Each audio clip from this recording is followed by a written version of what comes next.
मंत्रिपरिषद की बैठक के संबंध में आयोजित इस प्रेस कॉन्फ्रेंस में आप सबका स्वागत है। आज मात्र एक एजेंडा पर चर्चा हुई। यह एजेंडा 7 निश्चय 3 के गठन से संबंधित था। सरकार द्वारा पूरे कैबिनेट में इस पर परिचर्चा के उपरांत 7 निश्चय 3 के गठन की स्वीकृति दी गई, जो वर्ष 2025 से 30 तक के लिए लागू है। इसका मूल उद्देश्य विकास की गति को और तेज करते हुए अगले 5 वर्षों में बिहार को विकसित राज्यों की श्रेणी में लाने के लिए किया जा रहा है।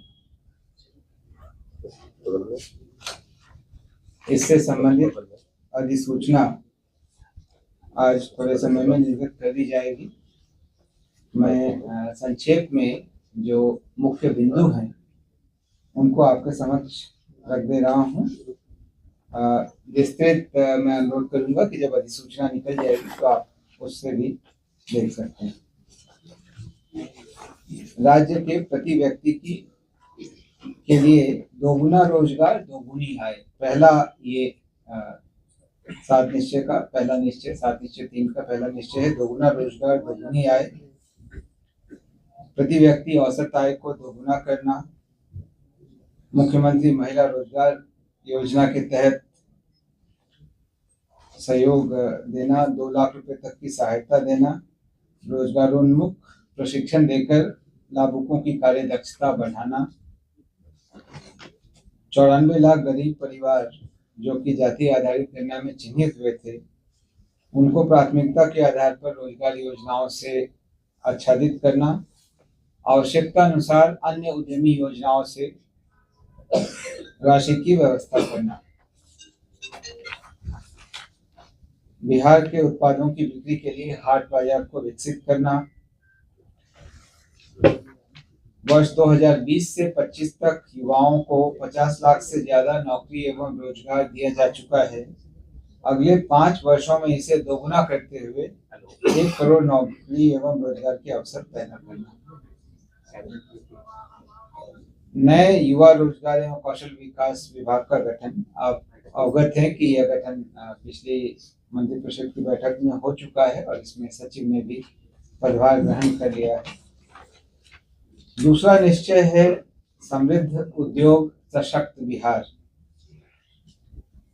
इसके तहत मुख्य सचिव की अध्यक्षता में निम्न उद्देश्यों के लिए 3 उच्च स्तरीय समितियों का गठन किया जाना है और पिछले मंत्रिपरिषद की बैठक में इस पर स्वीकृति प्राप्त कर इनका गठन किया जा चुका है। आप इससे अवगत हैं। बिहार को पूर्वी भारत का नया प्रौद्योगिकी केंद्र बनाना, बिहार को विश्व स्तरीय कार्यस्थल के रूप में विकसित करना और बिहार के प्रतिष्ठित उद्यमियों तथा प्रतिभाशाली युवाओं को राज्य के अंदर उद्योग लगाने के लिए प्रोत्साहित करना, ये इनके लिए अलग अलग 3 समितियां बनी हैं।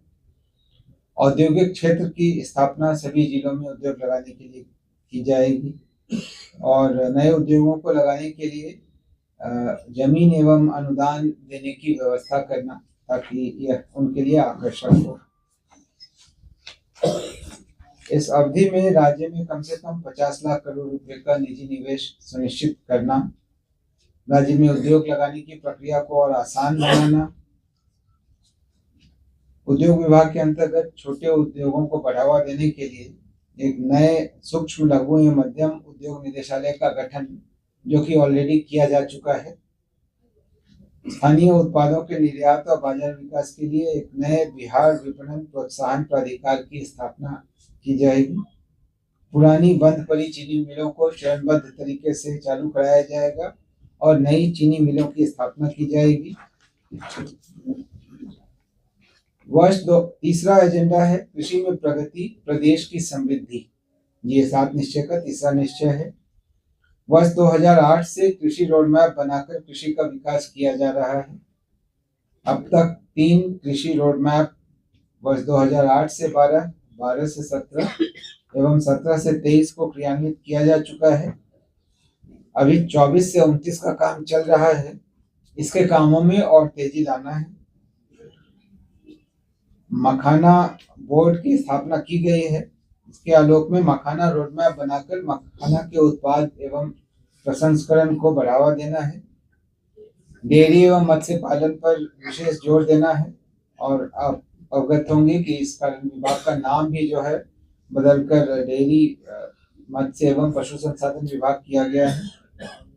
प्रत्येक गांव में दुग्ध उत्पादन समिति का गठन करना तथा प्रत्येक पंचायत में सुधा बिक्री केंद्र की स्थापना और हर खेत तक सिंचाई का पानी पहुंचाने के काम को और आगे बढ़ाना।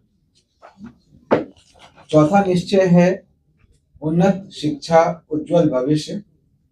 प्रत्येक प्रखंड में आदर्श विद्यालय की स्थापना करना, प्रत्येक प्रखंड में डिग्री कॉलेज खोलना, नए उच्च शिक्षा विभाग का गठन जो कि किया जा चुका है और जहां सचिव ने भी योगदान दे दिया है। पुराने प्रतिष्ठित शिक्षण संस्थानों को सेंटर ऑफ एक्सीलेंस के रूप में विकसित करना, एक नए एजुकेशन सिटी का निर्माण करना। पांचवा निश्चय है सुलभ स्वास्थ्य सुरक्षित जीवन।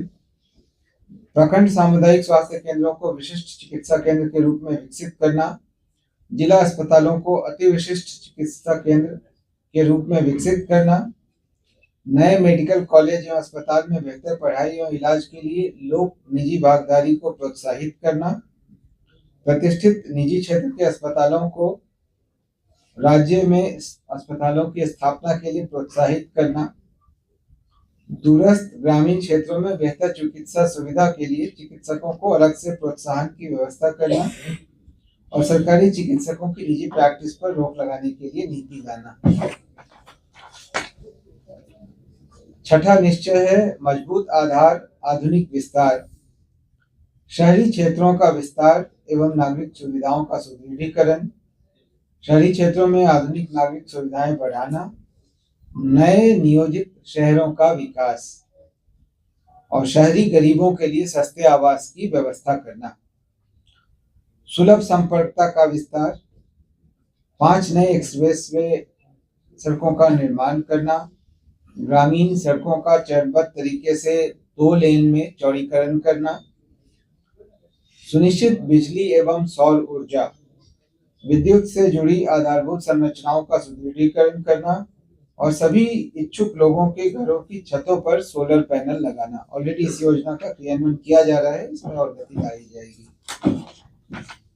पर्यटन विकास समृद्ध बिहार, इसके अंतर्गत बिहार को राष्ट्रीय एवं अंतर्राष्ट्रीय पर्यटन स्थल के रूप में स्थापित करना, इको टूरिज्म एवं ऐतिहासिक धार्मिक सांस्कृतिक पर्यटन को बढ़ावा देना, पर्यटन स्थलों को जोड़ने वाले सर्किट में सभी प्रकार की पर्यटकीय सुविधाओं का विकास, राज्य के अंदर महत्वपूर्ण स्थलों पर हिंदी एवं क्षेत्रीय भाषाओं की फिल्मों की शूटिंग एवं निर्माण के व्यवसाय को प्रोत्साहित करना,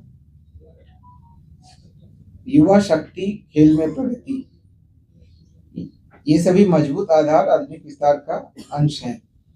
पटना में विश्व स्तरीय स्पोर्ट्स सिटी का निर्माण करना, सभी जिलों में खेलों के लिए सेंटर ऑफ एक्सीलेंस की स्थापना करना, सभी पंचायतों में खेल सुविधाओं का विकास एवं पंचायत स्पोर्ट्स क्लब को बेहतर बनाना, राज्य के प्रतिभावान खिलाड़ियों को सरकारी नौकरी देना तथा राज्य में राष्ट्रीय एवं अंतर्राष्ट्रीय खेल प्रतियोगिताओं का आयोजन करना।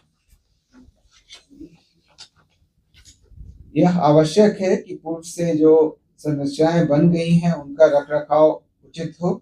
इसके लिए इसके तहत अगला बिंदु है अनुरक्षण एवं रखरखाव। पूर्व से निर्मित सड़क, भवन, बिजली, शहरी एवं ग्रामीण क्षेत्र की आधारभूत संरचनाओं के दीर्घकालिक प्रभावी अनुरक्षण एवं रखरखाव की व्यवस्था करना। प्रगति यात्रा में जिन योजनाओं की घोषणा की गई थी और उनसे संबंधित 430 योजनाओं की स्वीकृति दी गई थी, उनके कार्यों को तेजी से पूरा करना और 7 निश्चय 2 के अवशेष कार्यों को तेजी से पूरा करके अगले वर्ष तक समाप्त करना। 7वां निश्चय है सबका सम्मान जीवन आसान, ईज ऑफ लिविंग। आधुनिक तकनीक, नवाचार एवं संवेदनशील प्रशासन के माध्यम से राज्य के सभी नागरिकों के जीवन को आसान बनाना, ये जो है इसकी सामान्य रूपरेखा है। अब विभागवार लक्ष्यों का निर्धारण किया जाएगा और इसके अनुश्रवण एवं समीक्षा की व्यवस्था की जाएगी।